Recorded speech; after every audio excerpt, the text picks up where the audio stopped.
আপনার ফোনে থাকা জিমেল অ্যাকাউন্টের পাসওয়ার্ড ভুলে গেছেন? মাত্র ১ মিনিটেই নতুন পাসওয়ার্ড সেট করবেন।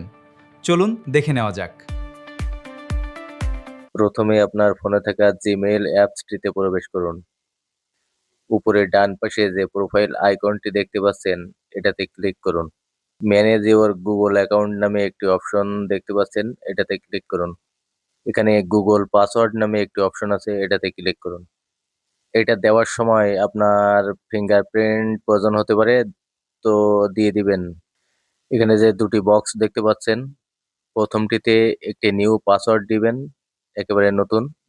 আর দ্বিতীয়টিতে ওই একই পাসওয়ার্ড আবারও দিবেন। তো এক্সাম্পল স্বরূপ পাসওয়ার্ড গুলো কেমন দিবেন যেন কোনো প্রকার একেবারে শুধু নাম বা শুধু নাম্বার না হয়ে যায়। তার জন্য আমি আপনাদেরকে দেখিয়ে দিচ্ছি।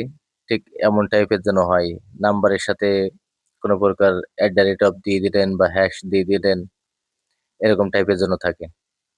তো এই দুটো পাসওয়ার্ড একই রকম দিবেন। দেওয়ার পরে নিচে যে চেঞ্জ পাসওয়ার্ড নামে যে একটি অপশন দেখতে পাচ্ছেন, এটাতে ক্লিক করলে আপনার পাসওয়ার্ড সেট হয়ে যাবে। তখন এই পাসওয়ার্ড দিয়ে নতুন করে আপনার জিমেইলে আবার প্রবেশ করতে পারবেন।